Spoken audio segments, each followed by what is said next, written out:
Hello, fellow Star Trek fans. Welcome back to a brand new episode of 10 Forward with me, your host, Mike Overton, and my wonderful friend, Jodi Pickens. Jodi, how are you doing this week? I'm doing great, Mike. Thanks. Do you know what? Season 3, episode 6. We are 6 episodes into this season. We're over halfway, and it makes me sad. It really makes me sad. Because this has been just non-stop good. Yeah, it has. It really has. It's like, I've just been looking, it's like, 6 weeks ago, 5 weeks ago, technically, we were saying, this, that, and that. Because where the hell have those 5 weeks gone? I don't know. Too fast, I'll tell you that. Yeah, absolutely. We want more. I want more. But we're Trekkies, we always want more. Yes. So obviously with that in mind, it is Strange New World Season 3, Episode 6. We're going to be diving in today. The episode is entitled The Sehlat Who Ate Its Tail. We start on an unknown stardate aboard the USS Farragut. James T. Kirk is serving under Captain Varel, and let's just say he's not exactly thriving under her leadership style. She's careful, measured, risk-averse. Let's face it, Kirk is actually itching for action.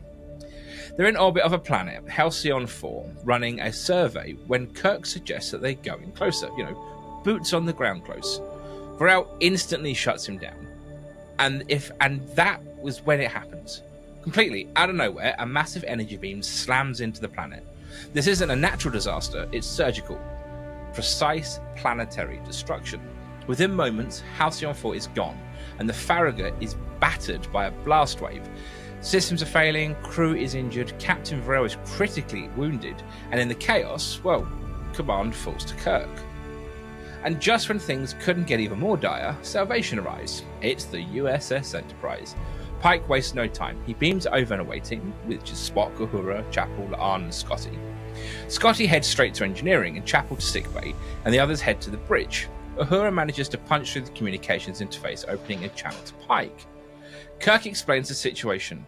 They were surveying Halcyon 4 when it was destroyed, not by nature, but by a weapon. And this wasn't just powerful, it was on a scale beyond anything they've seen.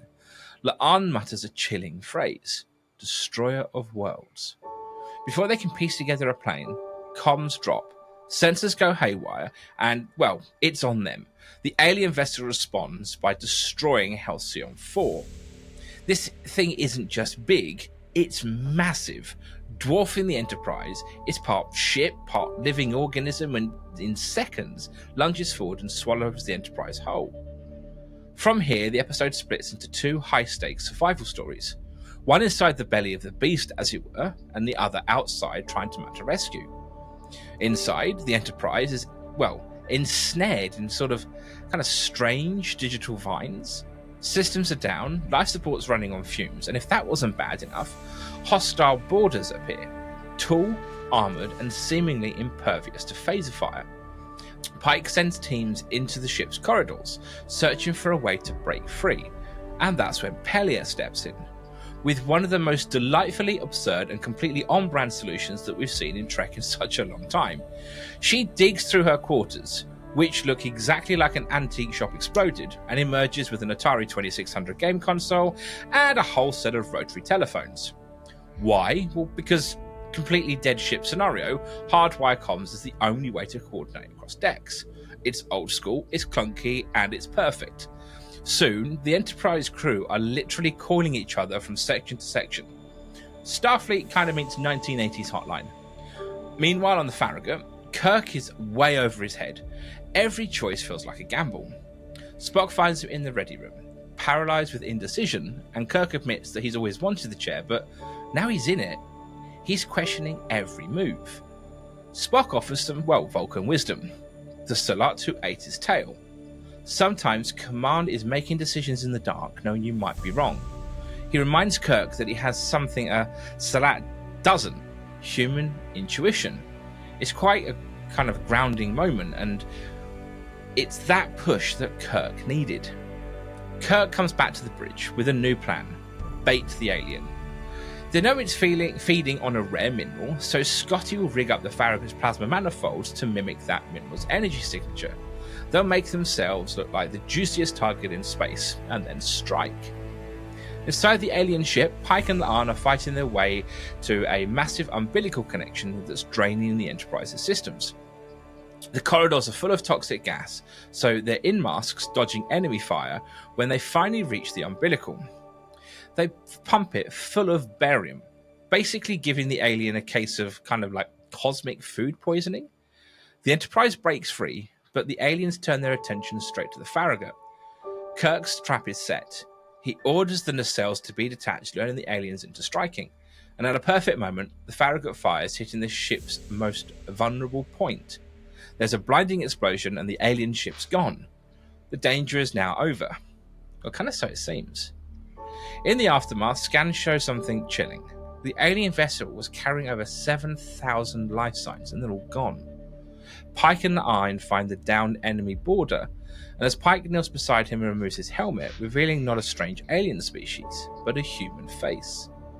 Starfleet records reveal their origin, a group of scientists who left Earth in the mid-21st century before warp drive, before first contact. They're there, and they're the best of us, the optimists who believe that they could find a better home among the stars. Somewhere across the centuries, that hope twisted into something predatory. Kirk admits to Pike he never saw them as anything but monsters. Pike tells him that feeling, the weight of that loss, will shape him as a captain. That the next time he's in the chair, he'll remember this. And in a quiet, almost fatherly moment, Pike calls him Captain Kirk.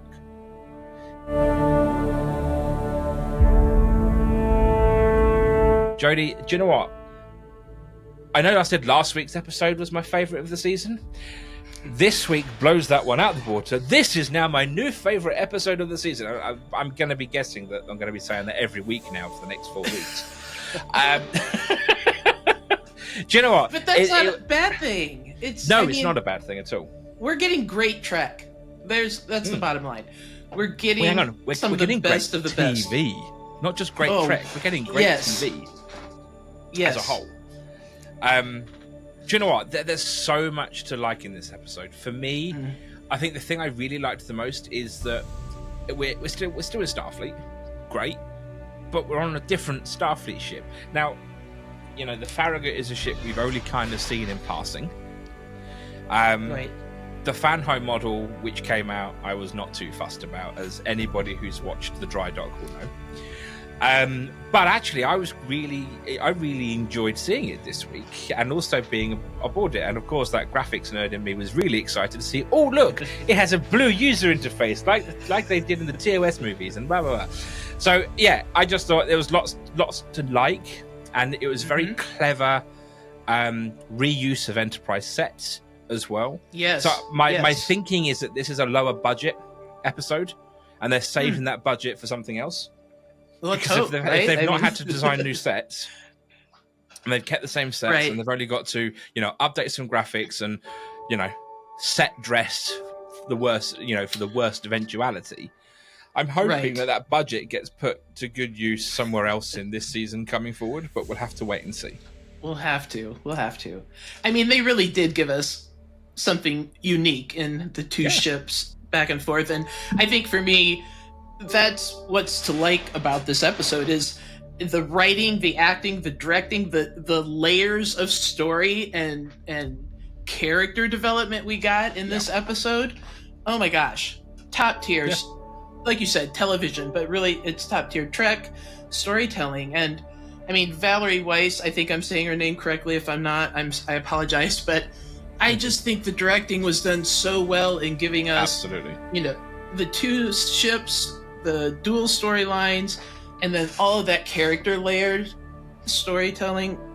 Just great. And big nods to the actors and the writers for this one, because like you said, it's a favorite. It's got to be a favorite for everyone. Yeah, absolutely. And I think the other thing I also really liked with this week's episode is we got to sort of check back in again with Kirk. He was, he was there quite a lot at the beginning of season 2, and we didn't really kind of hear from him for a little while. He's been kind of a bit quiet and a bit dormant. We've kind of heard him in passing when people have been talking to his brother, but we haven't heard a lot about him and what's actually going on. So to kind of get this, pre-TOS look at Kirk, Oh yeah. and it shows that kind of like young and naive commander that, let's face it, anybody who's been in any kind of management role or anything like that always goes, well, I could do bloody better than that. And then actually, when the shoe's on the other foot, they go, oh shit, I really have to try and do this now. What happens if I make a mistake? And I really enjoyed seeing that. And I think Paul Wesley did a really good job of portraying that this week. And that, I think, leads me perfectly into he is the standout of the episode. Well, yeah, I think he most certainly, just really set a new foundation for where Kirk is going to grow from. I mean, we met Kirk at a time in TOS where he was, large and in charge and had a confidence and bravado about him. And to see him at these foundational moments where he's, building those relationships of trust with Spock and Uhura and Scotty and Nurse Chapel, that's a little bit of fan service that we all need and want. Absolutely. But also, hands down to Paul. Can we just take a minute to appreciate Carol Kane and the insanity that is Pelia's quarters in this episode? Everywhere you look, there is something. There's jukeboxes, there's Ataris, why she's got a trunk full of old vintage... Well, I suppose in this case, ancient telephones, I have no idea. But it is absolutely on brand. Yes, 100%. Just when we think she can't get more chaotic, she does. And I love that... Sorry, the thing I also really like, I can't remember who says it, but one of the lines is, "This is exactly what I expected." And I was like... Mbenga. Absolutely. Was it Mbenga? Absolutely. Couldn't agree more. When you think of what would Pelia's quarters be like, because Spock's, they're very clinical. Kirk, Pike, even it's very crew and food orientated because he doesn't cook, and Ortegas is a mechanic. She's a grease monkey. She's building a motorbike. We see all of these things, and then Pelia's is just this absolute chaos and carnage. I also love that we got from her, I haven't lived 5,000 years to, be straight. And you're like, okay, we're getting some context here. And then suddenly, she has about 5,000 years worth of acquisitions that she's brought in. And the fact that she said, I have steered many a starship with that device, and she hands him that Atari 2600 console and the joystick. I mean, come on. Yep. I don't ever remember there being a wireless joystick for the Atari. I don't either, but I'd love to know where the wireless button. So I'm guessing she's modified it. But also, it takes me back to the I can't remember which episode in season 2, which is the La'an and Kirk episode.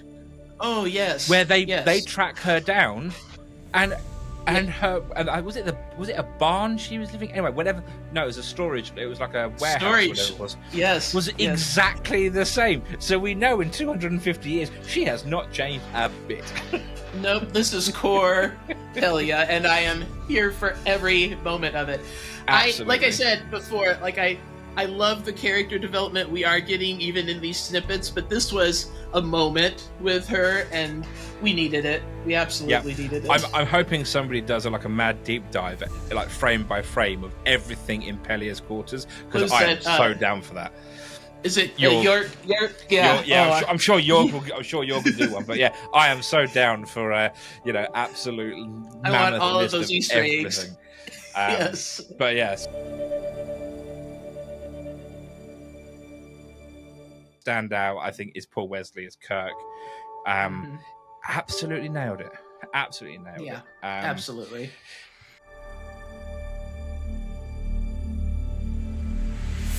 On the side of things we didn't like, other than the fact that this is episode 6, I can't think of anything else. To me, in my brain, this is almost a perfect episode. Yeah, I can't fault the episode. There's no fault in the episode. No. What I am continuing to fault, and I'm going to stand back up on this little soapbox, I'm mad. I'm mad that this is a 10-episode season. I'm mad that this is the streaming reality we are in, and this is a proven episode of like, this is what we could be getting more of. Yeah. And I get it. I get why we're here. I understand it's the way the world is operating in entertainment right now, but I really think we're missing like opportunities of character arcs. Like, I would love more development from Kirk and to see where Paul Wesley, you know, takes this foundational moments of him as a character, and all of these supporting characters, Pelia, Ortega, all of them. Yep. We just need a few extra episodes to kind of give them that breathing room they really deserve. Yeah. And we're piecing it together. We're getting it. The storytelling and the directing has been on point. So, fine. Thank you for all of that. Thank you for the acting, the writing, the directing, all of it. But, man, we want more Trek. Yeah, I want more Trek. Could you imagine Voyager with 10 episodes a season? I don't think the Doctor the Doctor would not be the person that he is / was now. You know, we probably wouldn't have... What do you call him, the light bulb? Exactly. But we probably wouldn't have the relationships between B'Elanna and Tom. We wouldn't have those things because they needed those 20, 25 episodes a season to kind of write all the subtle cues and the subtlety that's needed for those. And I think we don't get that with the 10 episode season. So I absolutely agree with you 100%. Hopefully with the way that things are going with Paramount, that might change. Fingers are definitely crossed on that one. All the fingers are crossed. And like I said, I'm not faulting the episode. I'm not faulting the creatives at all. This is just a sheer selfish desire for more of what we're getting. Yeah, absolutely.